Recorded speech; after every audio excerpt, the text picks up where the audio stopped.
Mrs. Hatcher, are you ready for the third quarter budget report? We'll reconvene.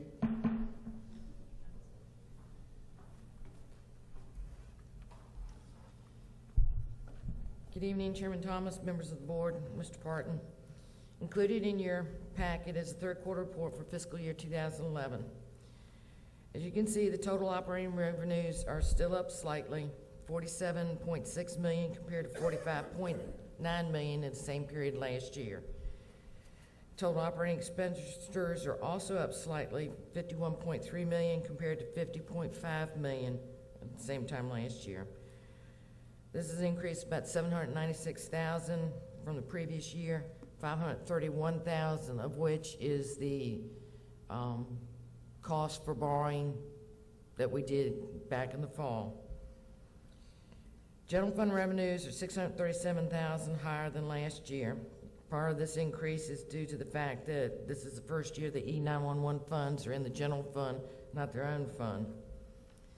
Property tax collections are up by about $474,000 due to increased collection efforts in the Treasurer's Office and increase in assessments of personal property.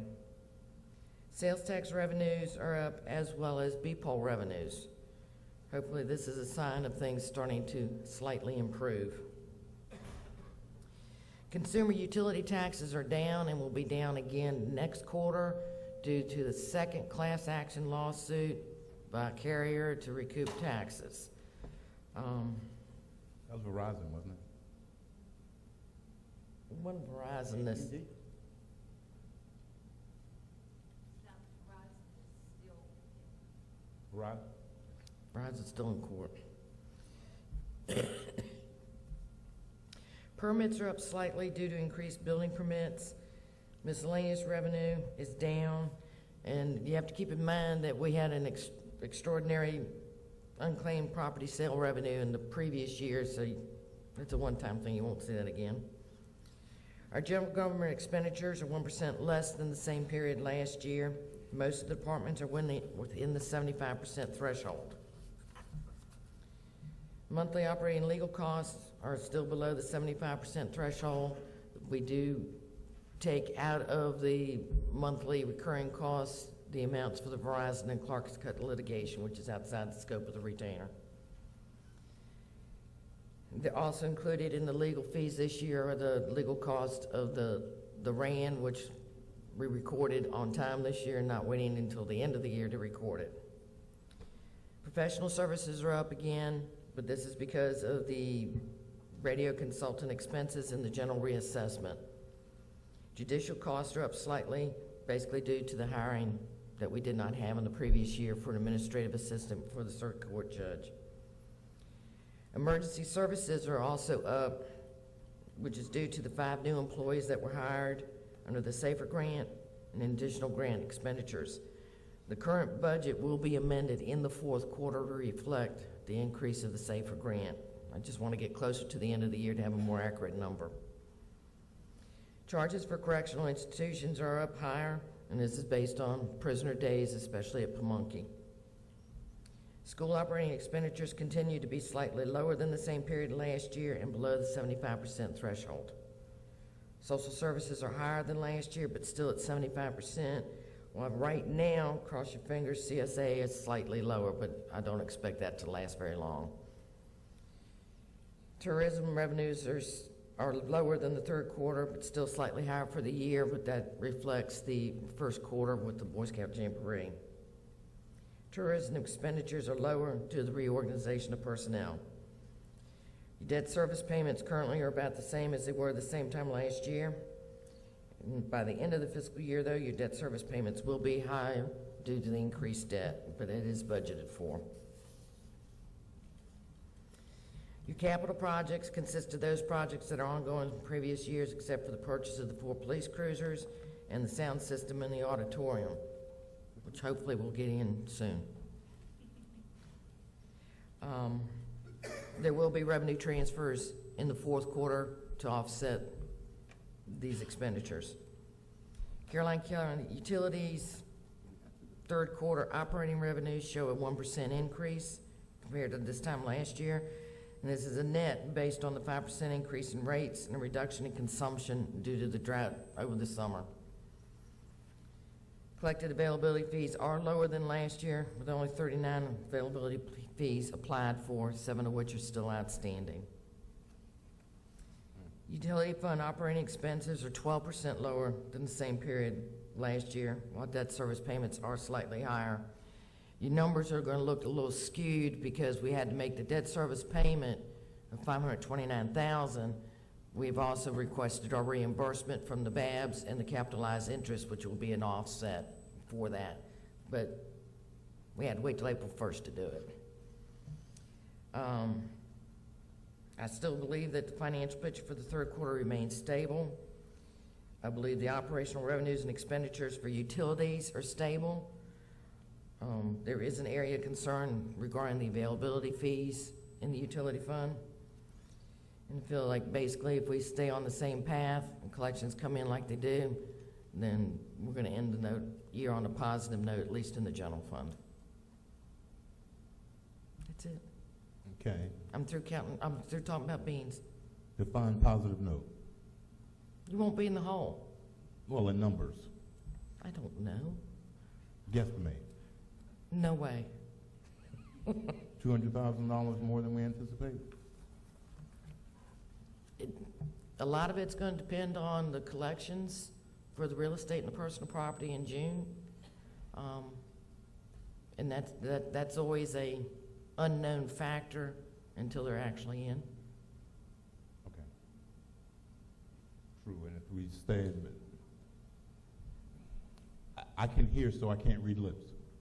I said, depends too on the tax rate that you all set. Oh, true.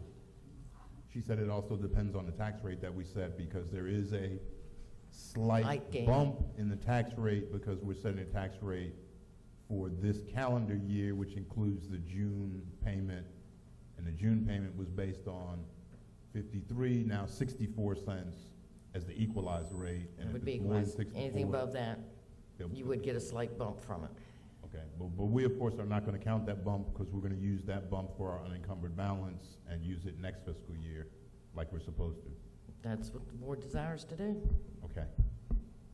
All righty, questions for Mrs. Hatcher at this time, Mr. Underwood?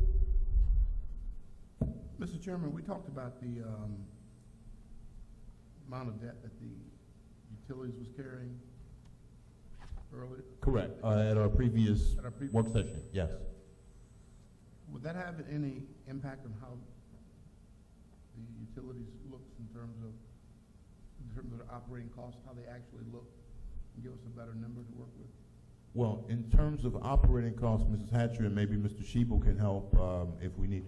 The operating costs would not include that debt service, would it? Right now, the way it's structured and if the revenues and expenditures continue on the same path, there'll be enough operational revenue to help offset the debt service. Right now, operations are self-supporting. So part of the debt service is covered by operating revenues, but not all of it. The rest of it is covered by availability fees. With the shortfall in availability fees being fuzzy math, $600,000, that's covered in the operating revenue? Partially. Partially. That kind of get your question?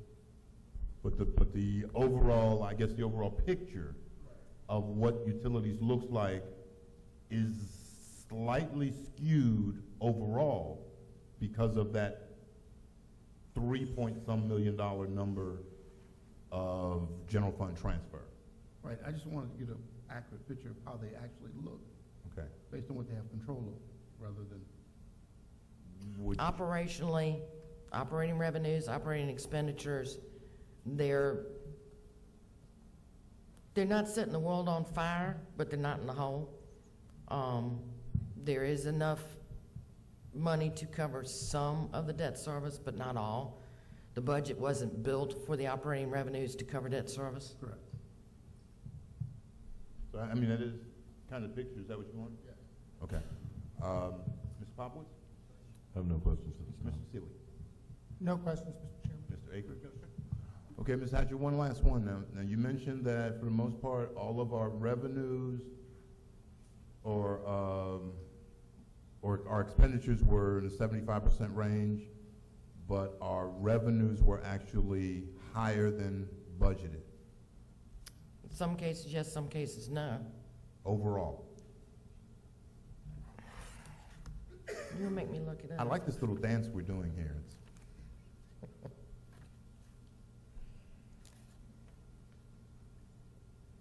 Overall, the operating revenues were for all funds. All funds. All funds, less the interfund transfers are at 65%, so they're a little bit behind. But that's because there's a big chunk of money that comes in June With the the taxes.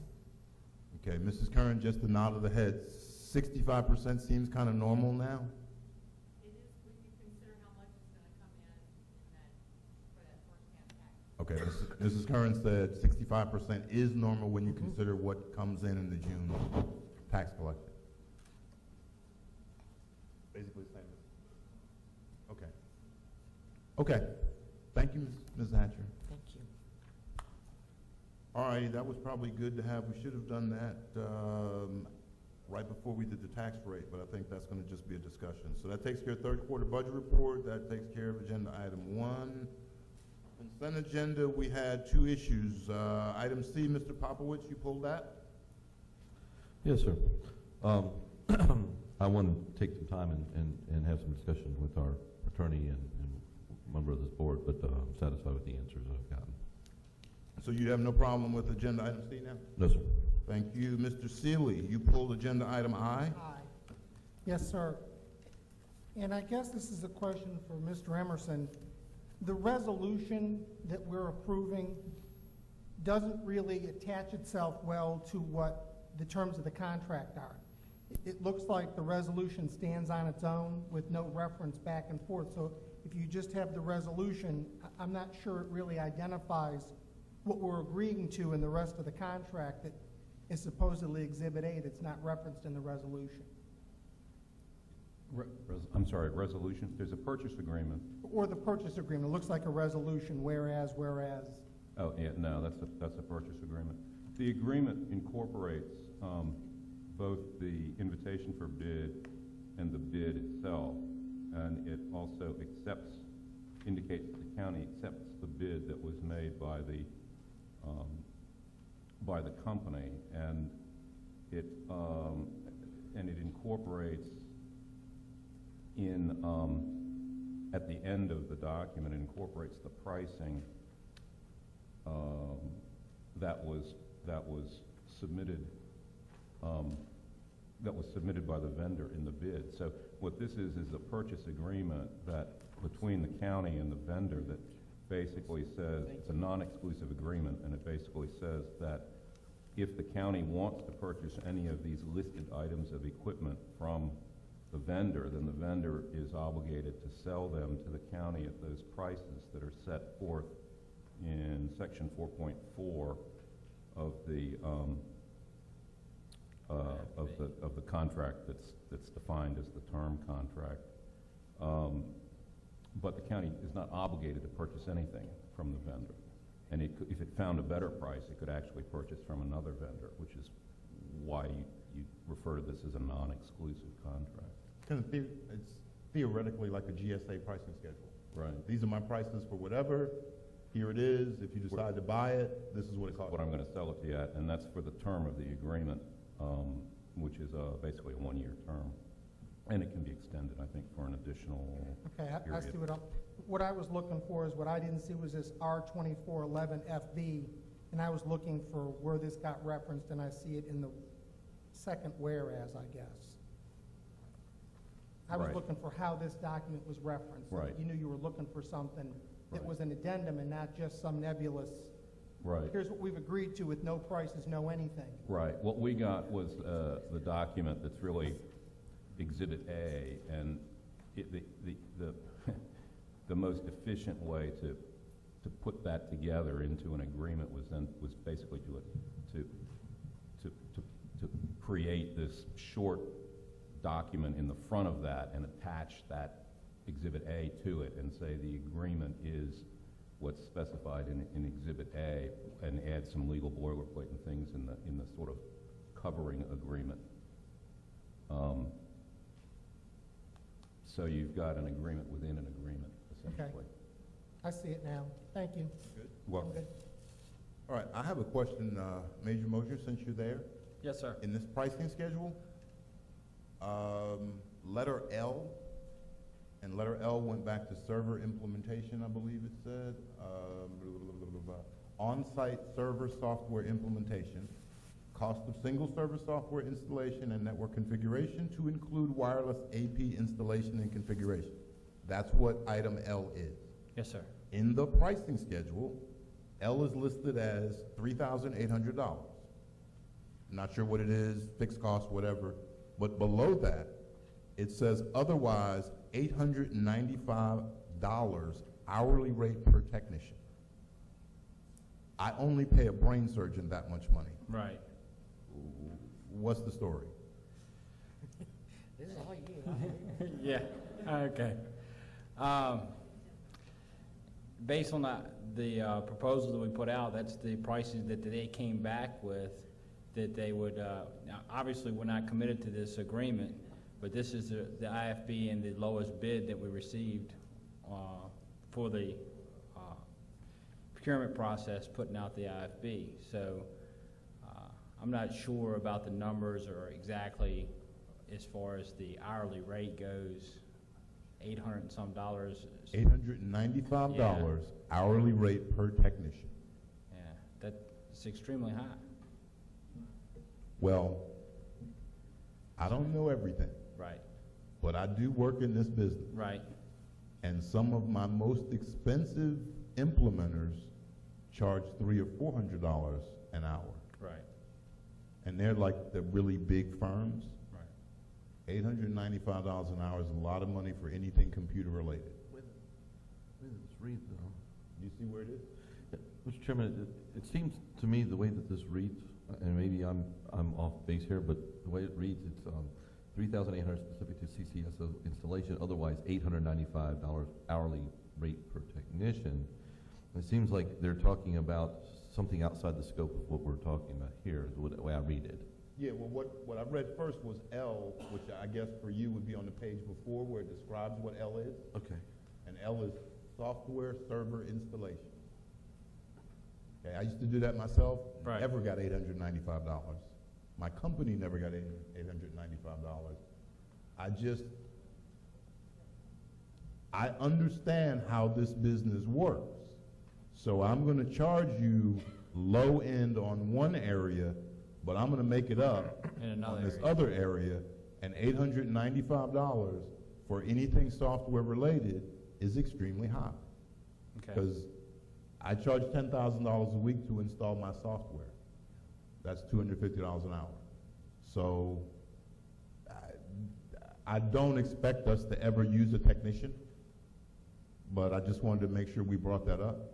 I appreciate you bringing it to my attention, because I did not notice that before, and it was not something that we had specified that was going to be an issue, so Okay. I'll Is check this- that out. I mean, we're installing, Panasonic, the hard books and all of that, tough Right. books, whatever you want to call them. It's just a lot of money. It is, I agree. So, okay. I'll take a hard look at that. All right. I guess we could use our own staff if we had to do something like that. Sure. I was hoping you'd answer the RFP. You, Maybe you could install it at a reduced rate. That would be very nice of you. you don't even want to know what I used 20 years ago to install stuff. Okay, but we accept volunteer work. I actually programmed in paper tape, okay? There's probably nobody in the audience that knows what paper tape is. That's how old it was. Oh, okay, there's some people my age. All right, thank Okay. you. All right, that was a long time ago. But that's something, I mean, my only point is, I certainly appreciate you that is pointing a that lot out. of money, and I think I agree. it's outside of what it is. So, Yeah. all right, we don't plan to use those. You okay, Mr. Seeley? I had the same thing circled, and I just don't know what to do about that. Do we, Well, it's a pricing schedule. So if I need a technician, Right. I would expect the sheriff's department to not use this schedule for a technician and find somebody else somewhere. Right, I understand. You could even use the county staff. I mean, Right. I'm sure they can install And software. JP does a lot of stuff for us already. Yeah. And that's, And I know he doesn't get $895 an hour, so he might get that a week. He certainly deserves it, but he doesn't, I'm sure. He's a hard worker. We're gonna leave that alone. He is. All right, thank you, Mr. Mosier.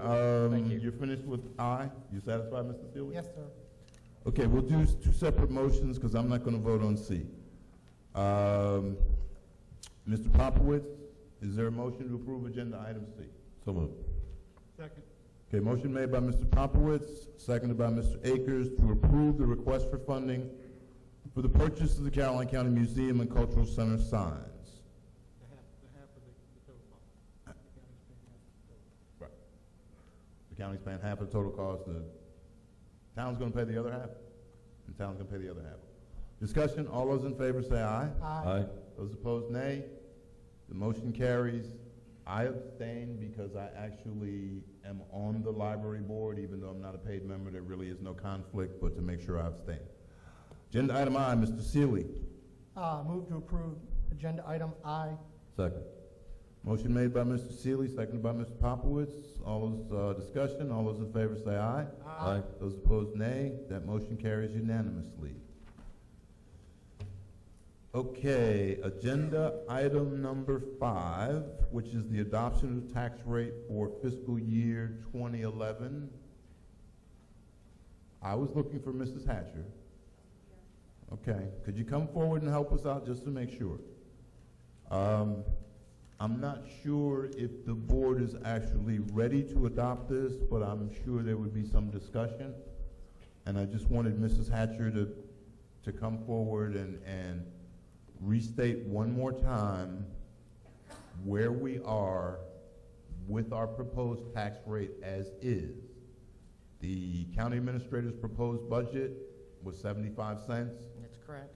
Equalized rate was 64 cents, a net increase of 11 cents. That's correct.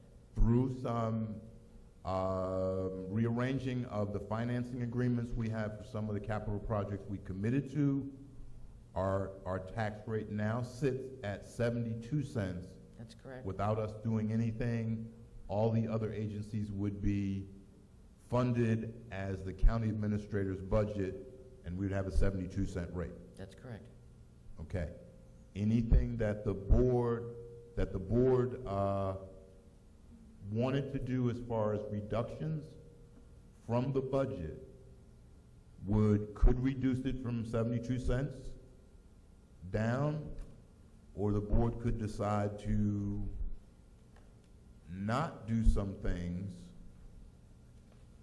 and we would be obligated to 68 cents.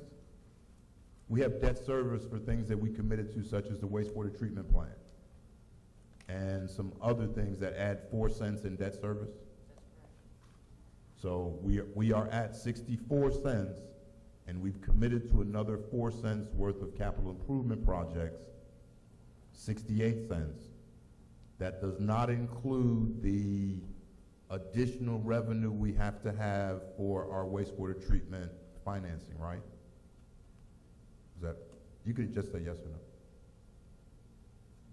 The additional $1 million and change we have to have next fiscal year. It's already included. That's part of the 4 cents. Yes. Okay. So we're at 68 cents with everything we've committed to.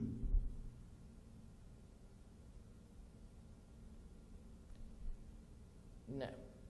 Yeah, because we're at 72 cents county budget, or county administrator's budget as is.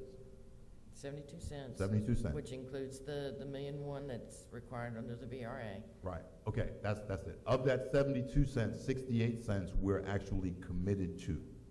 That's my point, right? Because we got 64 equalized 4 cents debt service that's in the budget. That would be 68, right? As I've said before, the real estate rate isn't the only driving factor in the budget. So to pull out certain items and equate it to the real estate rate isn't quite accurate when I have other revenues that are also increased in the budget. Figuring it on 68 cents, leaving that in there, you would have to make further cuts to make the budget work. That's what I wanted you to say. Okay. And that's what I was trying to figure out. So at 68 cents, we'd have to make 4 cents worth of cuts, which would be $1 million. Million, Fuzzy math, 260 times 4. about $1 million. Okay. All right, I just wanted to kind of set the stage and kind of see where we were, make sure I knew where we were and stated it correctly. Board member discussion on where we are or where you'd like the tax rate to be is open. Mr. Akers, I'll start with you this time. Mr. Chairman, there are a number of cuts that I believe we can make through to the budget, the operating budget of the county, that will help us get closer to that 68 cents that we've talked about. If you will allow me to go through a list here that, You want to total number? well, Give the highlights. yeah, we can, I'll give you the highlights. We've talked about delaying the renovations to the high school and to the HVAC system until the spring of 2012, as far as going out to borrow the money for those projects. That's $238,862. If we reduce the school, and again, I'm not sure what the board will come up with, but if we reduce the school funding from the $750 to around $400,000 or $500,000, that will give us another somewhere between $250 and $350. The county administrator had included in his budget a 2-cent, I believe it was, amount for a reserve for debt service, if you will. And if we reduce that by a penny, that would bring us $266,500. The Commonwealth Attorney, certainly he had positions, part-time positions, that was funded through the grant program. It appears he has lost that grant program, which he has indicated tonight, and that would be about another $40,000 or $50,000 that we could say that we didn't fund those positions, since the grant is not there to pay for those positions at the county now. The sheriff's budget, and I've talked to the sheriff, and he is agreeable to about a $44,500 reduction in his budget. He's fine with that. Reduce the new position that Mrs. Hatchard had put in her budget to a part-time position, and I do believe that her office needs help, but to reduce it to a part-time position would save about another $37,000, $36,798. The county administrator, I don't see us at this point probably having someone on board until September or October to take on that position, and we could save another $45,000, $46,000 with benefits as well as the salary for that 3-month period that if we waited until. The George Washington Commission regional dinner that is held every so often, every 3 months, or however often it's held. I don't know of any board members. I think Mr. Underwood went to the last one. I really don't remember the last one I went to because it was Spotsylvania Stafford. That basically it was all about them. So that's another $3,000 we can cut out of the budget. And I think there's some $5,000 and $3,000 and $8,000 areas that we can look at. The utility director, I don't know if we will fill that position until after a new county administrator has been brought on board. And if that is the case, then that's another $16,000 that $16,500 that you can save. So with all that said, we can get right at 68.5 cents. Mr. Seeley? Just tax rate discussion, or knowing we're at 72 or 68, somewhere in there? Well, I, like Mr. Underwood, have been lobbied hard for a equalized rate. And I've had 2 constituent meetings and a number of phone calls.